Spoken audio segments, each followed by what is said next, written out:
गरीब बहू की जादुई सिलाई मशीन। चकोर अपने माता पिता के साथ काशीपुर गांव में रहती थी। चकोर के माता पिता बहुत गरीब थे। बड़ी ही मुश्किलों से उनका गुजारा चल पाता था। कभी कभी तो ऐसा समय भी आता उन्हें भूखा ही सोना पड़ता था। ऐसे ही उनका समय बीत रहा था।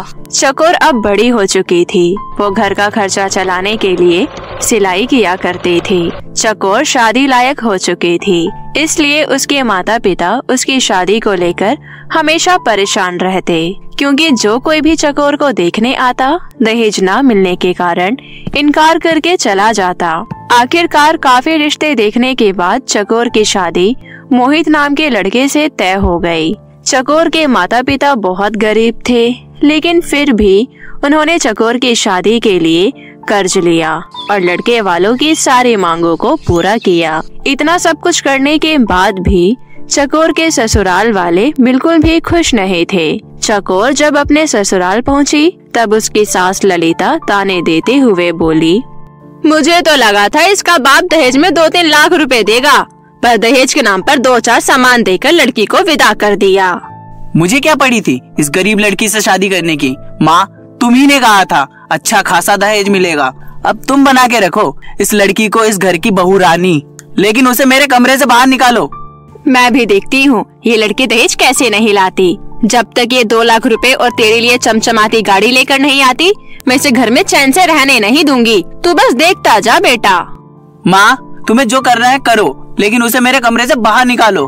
चकोर कमरे में बैठी यही सब सुन रही थी और रोने लगी। फिर पूरी रात चकोर ने अकेले हॉल में बिताई। अगली सुबह जल्दी सुबह उठकर चकोर रसोई में सबके लिए नाश्ता बना रही थी। तभी ललिता वहाँ आई और बोली, तेरी हिम्मत कैसी हुई रसोई में कदम रखने की? हम तेरे हाथ का कुछ नहीं खाएंगे। चल निकल रसोई से बाहर। माँ जी, आप ऐसा क्यों कह रही हैं? मैं आपकी बहू हूँ। तो इस घर की बहू तब कहलाएगी जब तू अपने बाप के घर से पूरे 2 लाख रुपए लेकर आएगी, समझी?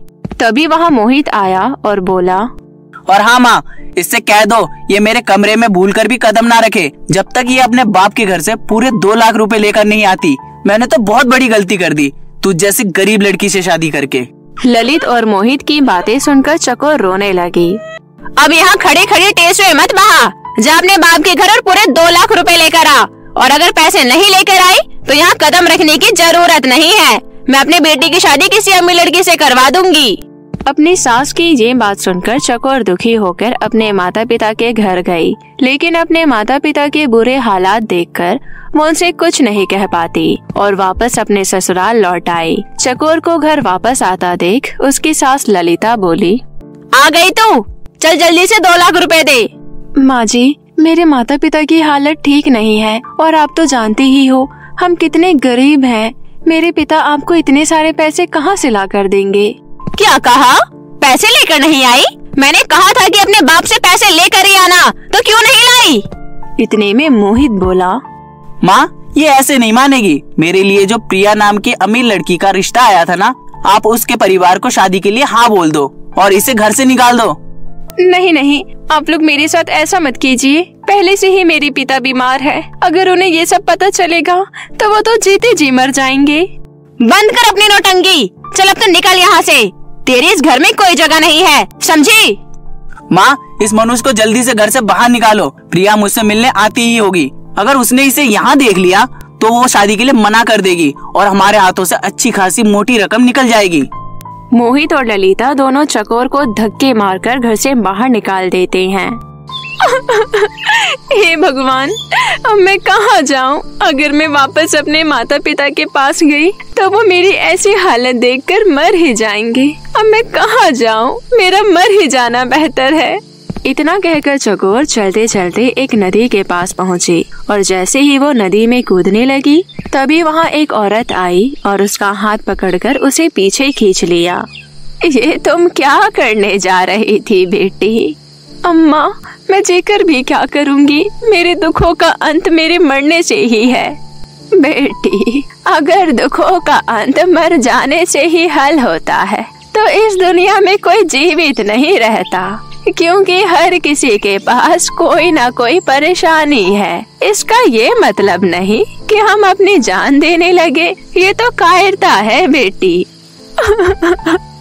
तो मैं क्या करूं अम्मा? मेरी सास और मेरे पति ने ज्यादा दहेज ना मिलने की वजह से मुझे घर से बाहर निकाल दिया और मैं अपने माता पिता के घर भी नहीं जा सकती। अब मैं कहाँ जाऊं? इसके सिवा मेरे पास कोई और रास्ता भी तो नहीं है। बेटी, तुम्हारे साथ जो भी हुआ गलत हुआ। मैं तुम्हें अपनी आम बीती सुनाती हूँ। मेरी भी जिंदगी दुखों से भरी हुई थी। मेरा भी एक घर था और मेरे 2 बेटे थे। मैंने उन्हें कभी किसी चीज की कमी नहीं होने दी। वक्त बीतने के साथ वो दोनों बड़े हो गए। फिर मैंने उन दोनों की शादी की। दोनों बहुएं के आ जाने के बाद मेरे बेटे का व्यवहार मेरे प्रति बदल गया और मेरी दोनों बहुएं मुझसे घर का सारा काम करवाने लगी। उन्होंने मुझे मेरे ही कमरे से बाहर निकाल दिया और स्टोर रूम में रहने के लिए भेज दिया। सारा दिन भर मुझसे नौकरानी की तरह काम करवाते और रात के समय बचा कुचा खाना खाने को देते। लेकिन इतना सारा अत्याचार करने के बाद भी उन लोगों को मुझ पर रहम नहीं आया और उन्होंने मुझे घर से बाहर निकाल दिया। पर मैंने हार नहीं मानी, जैसे तैसे जी रही हूँ।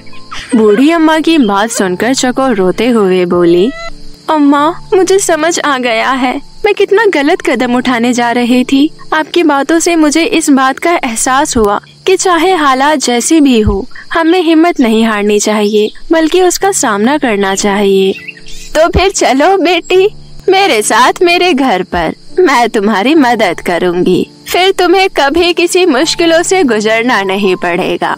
मैं यहीं पास के गांव में एक टूटी फूटी झोपड़ी में रहती हूँ। चकोर बूढ़ी अम्मा के साथ टूटी फूटी झोपड़ी में रहने लगी।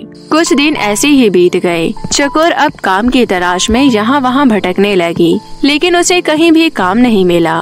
थक हार कर चकोर वापस बूढ़ी अम्मा के पास लौट आई। चकोर को उदास देख बूढ़ी अम्मा बोली, क्या हुआ बेटी, इतनी परेशान क्यों हो? अम्मा, मैं काम की तलाश में गई थी पर मुझे कहीं काम नहीं मिला, लेकिन मैं कल फिर से कोशिश करूँगी। तुम्हारा हौसला देखकर मुझे बहुत खुशी हो रही है। मेरे पास तुम्हारी इस परेशानी का एक हल है।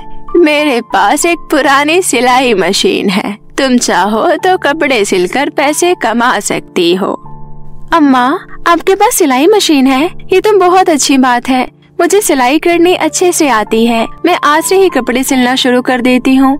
और हाँ अम्मा, आपका बहुत बहुत शुक्रिया। आपने हर कदम पर मेरा साथ दिया है।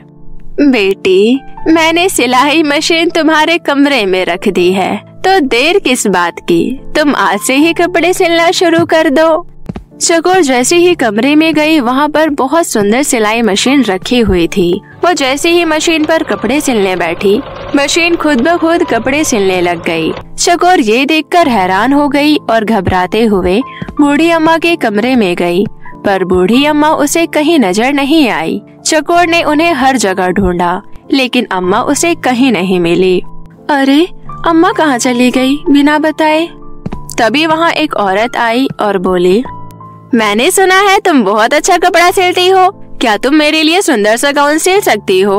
अगर तुमने मेरा गाउन बढ़िया सिला तो मैं तुम्हें अच्छे पैसे दूंगी। जी, मैं आपका गाउन बहुत बढ़िया सिल दूंगी। आपको शिकायत का मौका नहीं मिलेगा। इसके बाद चकोर जैसे ही गाउन सिलने मशीन पर बैठी, मशीन खुद ब खुद गाउन सिलने लगी। ये देखकर चकोर को समझते देर नहीं लगी कि वो सिलाई मशीन कोई मामूली नहीं बल्कि जादुई है और वो बूढ़ी अम्मा भी कोई चमत्कारी औरत थी। धीरे धीरे चकोर पूरे गांव में मशहूर हो गई। गांव के सभी लोग कपड़े सिलवाने चकोर के पास ही आने लगे। चकोर धीरे धीरे ऊंचाइयों की सीढ़ियां चढ़ती गई। फिर उसने कुछ पैसे जोड़कर अपनी खुद की एक सिलाई फैक्ट्री खोली और देश विदेश डिजाइनर कपड़े सिलकर भेजने लगी। अब चकोर के पास किसी चीज की कोई कमी नहीं थी। बंगला, गाड़ी, धन दौलत सब कुछ था। ऐसे ही एक दिन चकोर अपनी कार में बैठकर कहीं जा रही थी। तभी उसने सड़क किनारे लोगों की भीड़ इकट्ठा देखी। जैसे ही वो उस भीड़ के पास गई तो चौंक गई। उसने देखा उसकी सास ललिता बुरी हालत में सड़क किनारे बेहोश पड़ी थी। और उसका पति मोहित मदद के लिए लोगों से भीख मांग रहा था। आप दोनों की ऐसी हालत, और माँ जी को क्या हुआ? 3 दिन से हम लोग सड़क पर भूखे प्यासे भटक रहे हैं। भूख और प्यास के कारण माँ को चक्कर आया और वो बेहोश हो गई। ओह, हमें देर नहीं करनी चाहिए, माँ जी को हॉस्पिटल लेकर चलते हैं। चकोर अपनी सास ललिता को फौरन प्राइवेट हॉस्पिटल लेकर गई। डॉक्टरों द्वारा ट्रीटमेंट के आधे घंटे बाद ललिता को होश आया। तब चकोर ने ललिता से पूछा, माँ जी आप ऐसी हालत में आखिर हुआ क्या, प्लीज बताइए ना। तभी पास खड़ा मोहित दुखी होते हुए बोला, ये कहीं न कहीं हमारे कर्मों का ही फल है। हमने तुम्हारे साथ इतना बुरा जो किया। प्रिया ने धोखे से घर प्रॉपर्टी अपने नाम कर हम दोनों को घर से बाहर निकाल दिया। हमने तुम्हारे साथ बहुत गलत किया। हम तो माफी के काबिल भी नहीं हैं, लेकिन अब हमें समझ में आ गया है, रिश्तों का सच्चा सुख पैसों से नहीं खरीदा जा सकता। बेटी हमें माफ कर दो। इतना कहकर ललिता और मोहित दोनों चकोर से माफी मांगने लगे। माँ जी आप ऐसा मत भूलिए, मुझे आपसे कोई शिकायत नहीं है। आप दोनों मुझसे माफी मत मांगिए, मैं तो आज भी आप दोनों को अपना मानती हूँ।